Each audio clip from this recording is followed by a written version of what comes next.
going no huddle. Play action, Ryan throws, middle of the field, and wow, what a catch! That's it, we're starting every show with dogs from now on. This is Sportscentre. Hey everyone, it's a huge day here at TSN. Don't worry, we're gonna get to the NFL in just a second. But we've heard the requests in the comments for many years, and it's finally happened today. Bar Down has their own YouTube channel. So see, we do read your comments. It just takes us a while to get to it, that's all. So head over there as soon as you're finished watching us, of course, but on to the NFL because the preseason is officially over, as we're just 10 days out from the start of the regular season and that amazing opener between the Ravens and Chiefs. A rematch of last year's AFC Championship game. And we got some huge news just moments ago, as the CeeDee Lamb holdout is officially over. Lamb has agreed to a 4-year, $136 million deal with the Cowboys. He also got a $38 million signing bonus, the highest ever for a wide receiver. At $34 million per year, he's now the second highest paid receiver in the NFL by AAV, with only Justin Jefferson higher at $35 million. This is great news for Cowboys fans, as they lock in a guy who was responsible for 37.5% of their receiving yards last season. One of the biggest extensions is now done. But as Adam Schefter points out, we still got some big ones remaining in Brandon Ayuk, Trent Williams, Hassan Reddick, and Jamar Chase. And speaking of Chase, what a segue, eh? Chase has been at camp, but holding in, meaning he's going to meetings and he's a part of things, but just wasn't going to practice. Until he finally had a breakthrough yesterday. After missing 17 straight days of practice at camp, Chase went through walkthroughs. So are we any closer to a contract? Here's Adam Schefter. My understanding is that this was a sign of good faith as they continue to try to work towards a long-term deal. It doesn't mean because he was back yesterday going through a walkthrough that they're on the verge of getting a deal done. They still could get a deal done, but they're not at that point just yet. Both sides, I think, are working and would like to get a deal done, but he was going through the walkthrough practice with the idea that regular season opener against the New England Patriots is now under 2 weeks away, 2 weeks from yesterday.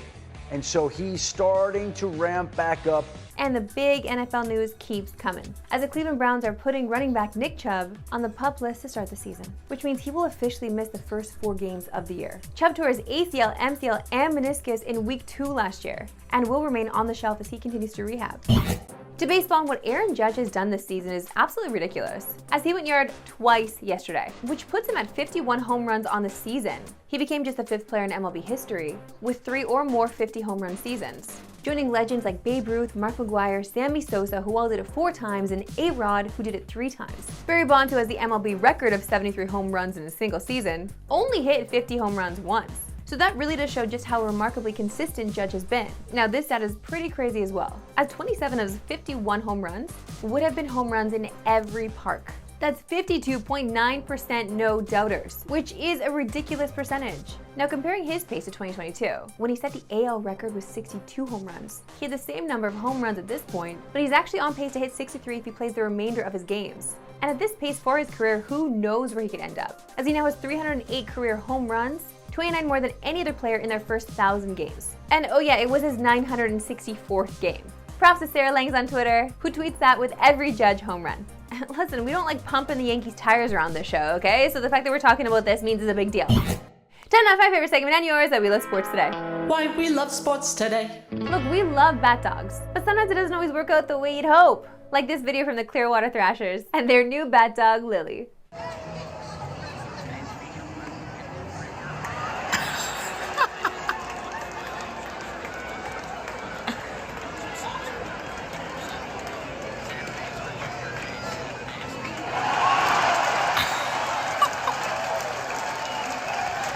Unbelievable! Unbelievable! Oh my gosh! The crowd's going wild. So is this dog. Listen, she just wanted to make her mark. Sticking with baseball, and catching a ball at a game is a surreal experience. I came very close to catching a ball at a game, okay? Hit the tip of my fingers and went back. You can imagine the pain. So I didn't catch the ball and I had pain in my hand, so it was very embarrassing. So given that story, this actually kind of makes me mad that this fan caught 3 balls in the same game. You know who's got it covered? A lot of ground covered. The lefty. That's right. Not 1. No, not 2. I mean, 2 would be cool. Hey, 2's cool. How about 3? Elevate and celebrate. Angus. Okay, well, whatever. You know, he had a little assistance with his outfield glove there. Sticking with baseball, and some very strange history was made this afternoon. And that is saying something, because pretty much everything has happened in a sport as old as baseball. The Jays and Red Sox resumed a game today from June 26th, a game Danny Jansen played in for Toronto. Well, he has since been traded to Boston, and became the first player to ever play for both teams in an MLB game, which it sounds made up.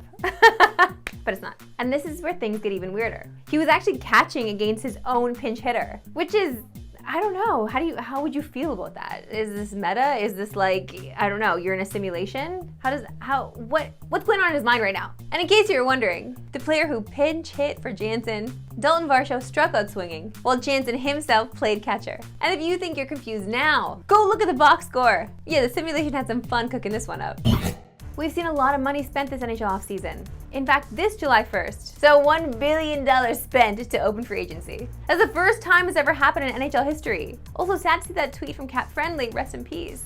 Anyway, with the way money's spent in the NHL these days, and $1 million is around the minimum players can make, $750,000 a year to be exact. Let's go back in time to the first ever $1 million contract. And yeah, this is clearly summer hockey content, because it's crazy to think that the first ever $1 million contract in hockey history was inked on this day in 1971. Bobby Orr had an insane 1970-71 season.